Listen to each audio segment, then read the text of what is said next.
Surga dan neraka itu letaknya pada manusia masing-masing. Orang bergelimang harta, hidupnya merasa selalu terancam oleh pesaing bisnisnya. Tidur tak nyenyak, makan tak enak, jalan pun gelisah. Itulah neraka. Sebaliknya, seorang petani di lereng gunung terpencil, hasil bercocok tanam cukup untuk makan sekeluarga, menempati rumah kecil yang tenang, tiap sore dapat duduk santai di halaman rumah sambil memandang hamparan sawah hijau. Hatinya sesejuk udaranya, tenang jiwanya, itulah surga. Kehidupan ini telah memberi manusia mana surga, mana neraka. Kalau memang nyari surga neraka, ngapain sih nunggu besok? Ayo dibikin surga kita sendiri, sudah bisa, sudah cukup. Semua fasilitas yang diberikan Allah pada kita hari ini itu sudah bisa menciptakan suasana surga.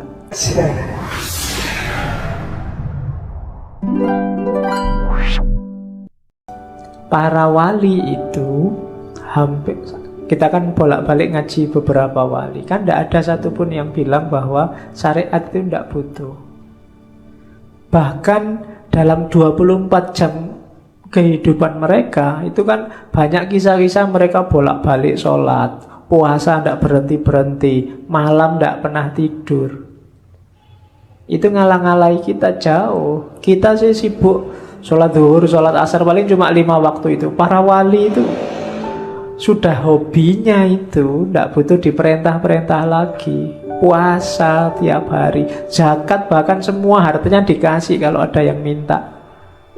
Ada yang jadi raja terus kerajaannya dikasih, ada yang kaya raya semua hartanya dikasih.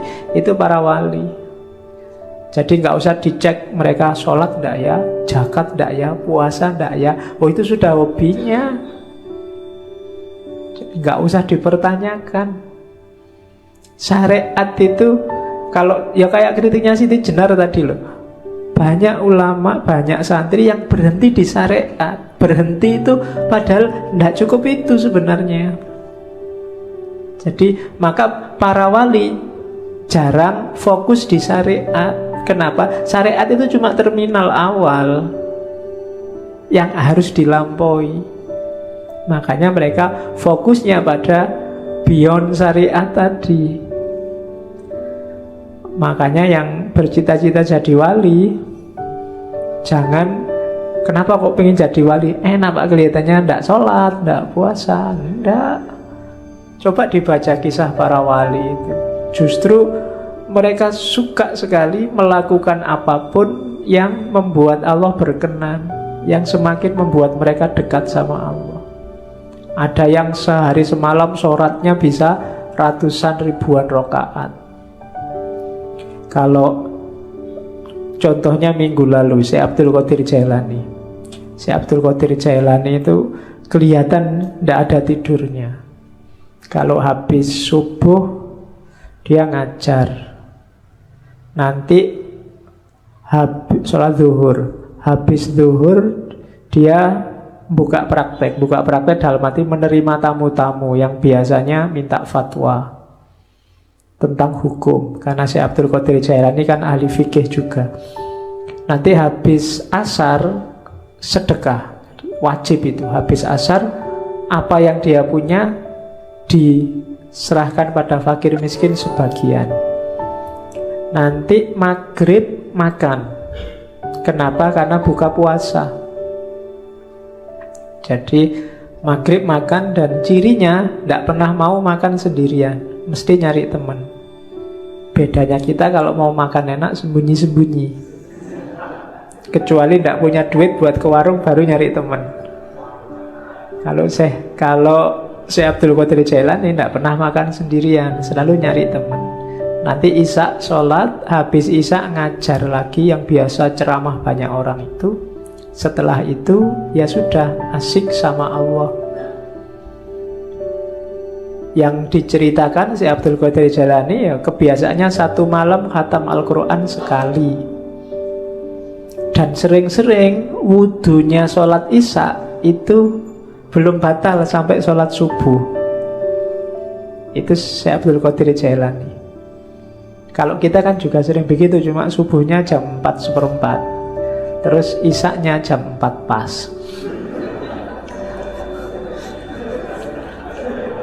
Iya, karena ketiduran. Oke. Nah, ini loh kritiknya Syekh Siti Jenar. Yang kesinggung jangan marah. Kan sekarang banyak orang marah-marah. Katanya Syekh Siti Jenar gini, syahadat, sholat, puasa itu sesuatu yang tidak diinginkan, jadi tidak perlu. Ini kalimat ini trik. Siapa yang tidak menginginkan? Kita. Kita itu diperintahkan kelihatannya berat. Kalau ada bonus seneng. Ya kan? Ini boleh dijamak ya Pak? Boleh dikosor? Boleh. Wah lumayan. Itu kan alamat masih beban luar biasa. Lagi enak-enak nongkrong, adzan. Aduh, lagi asik ngobrol, adzan. Ya kan? Kayak beban luar biasa. Lagi asik, sebentar ya, sholat dulu ya. Pokoknya sholat itu kayak beban luar biasa. Nanti sholatnya di mana ya? Susah sekali. Selalu ribut dengan sholat. Itu menunjukkan sholatnya masih beban, bukan kegembiraan.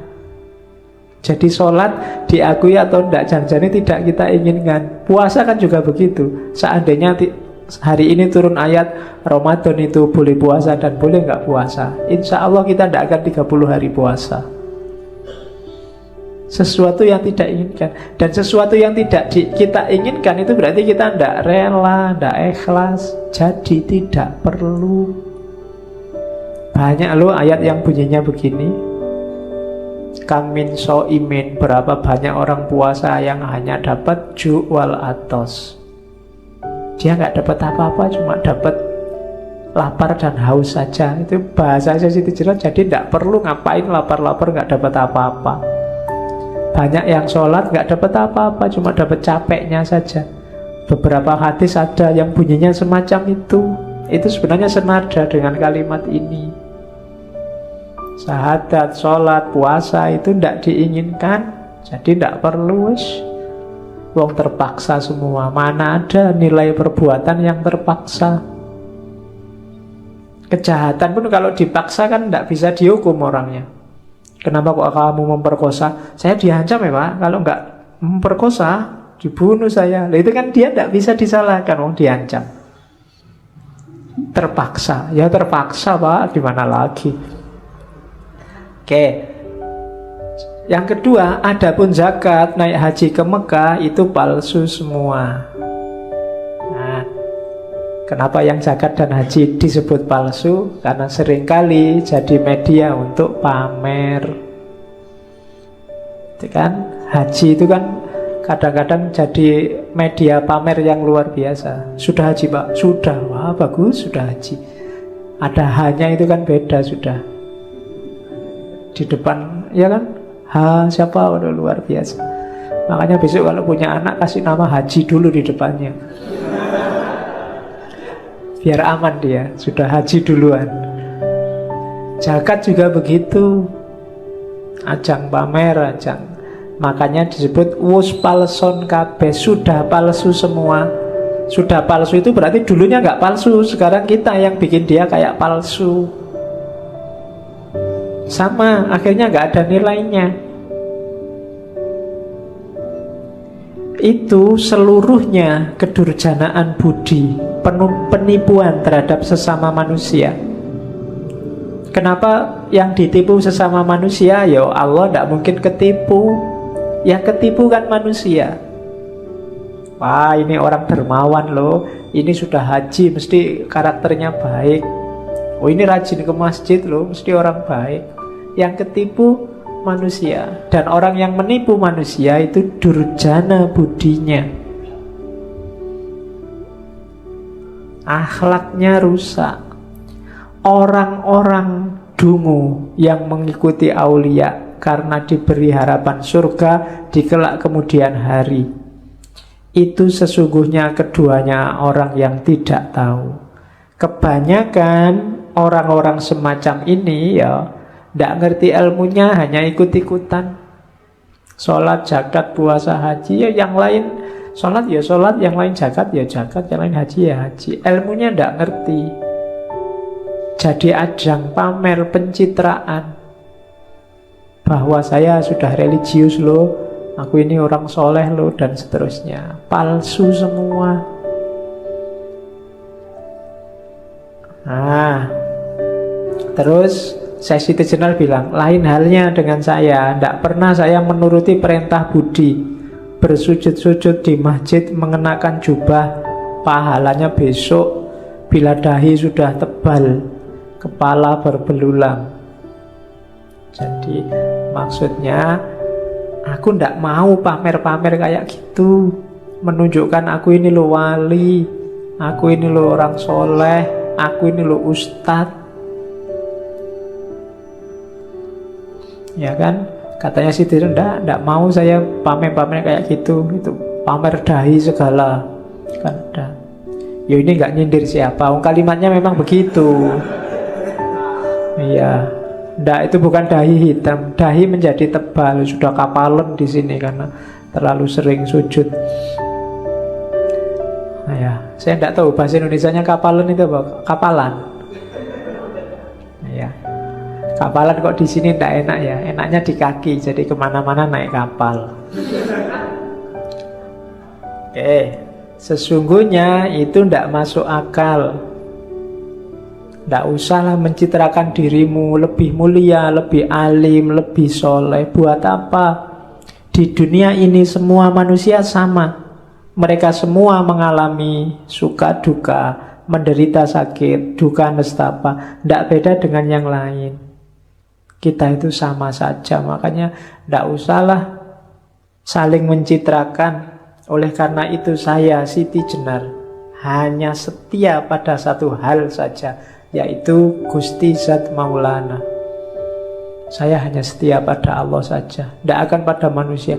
Ada wali-wali yang wow, yang mukjizat, yang karomah, tidak.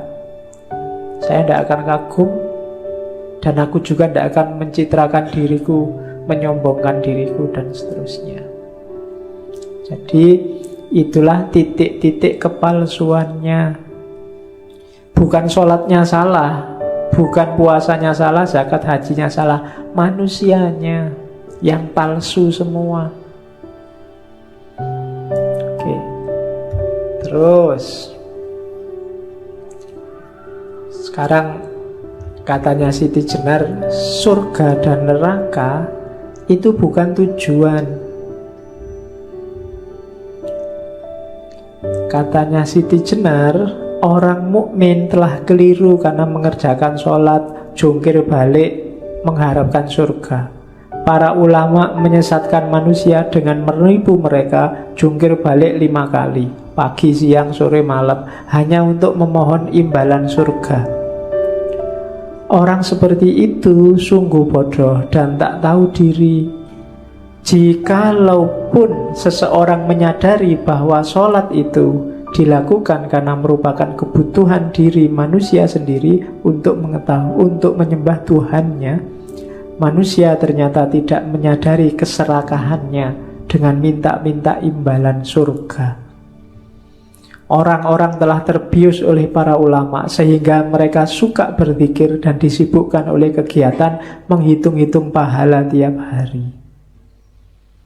Jadi hari ini, bahasa lainnya, kritiknya Siti Jenar, kita itu belum serius merindukan Allah, menuju pada Allah, ilaihi rojiun. Kita masih dagang. Apapun yang kita lakukan, kita nunggu imbalan. Finalnya kan imbalan surga itu. Yang di sana ada puluhan ribu bidadari siap pakai.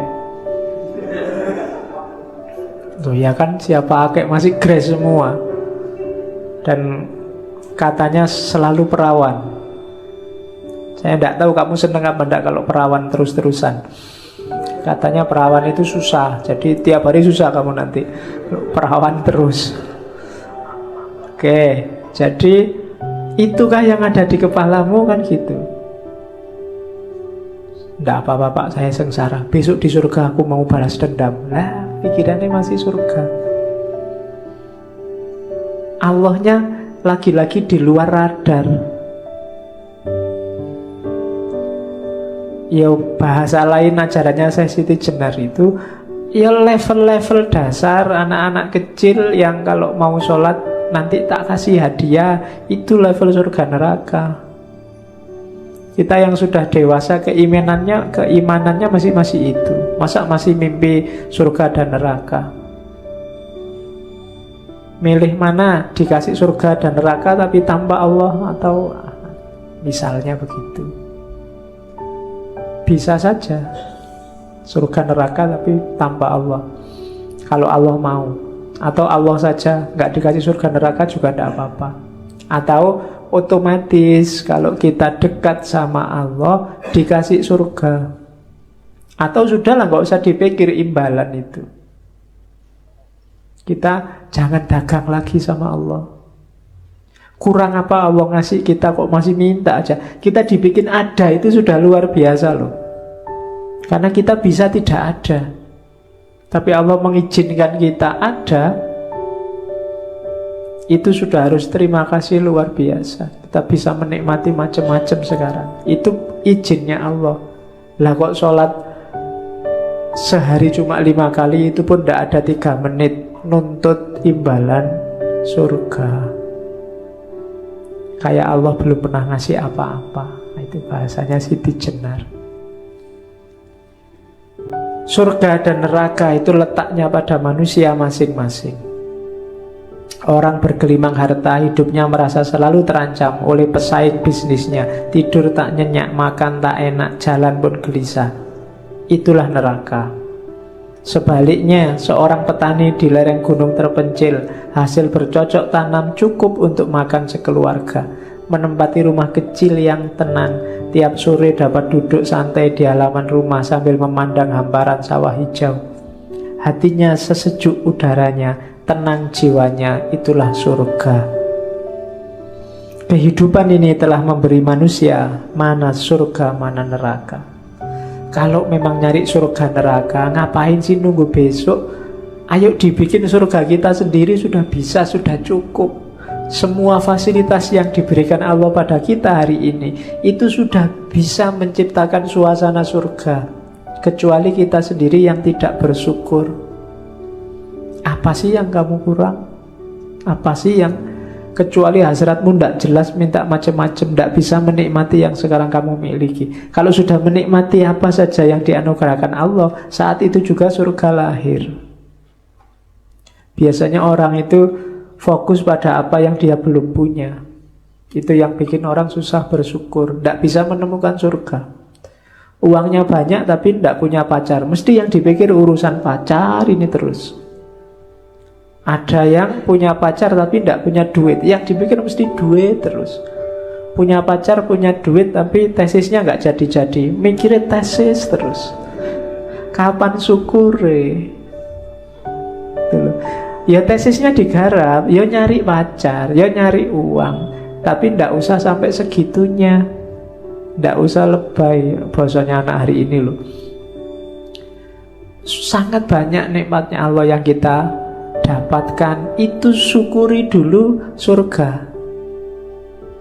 Cukup segelas kopi, nongkrong depan kos-kosan sambil sarungan.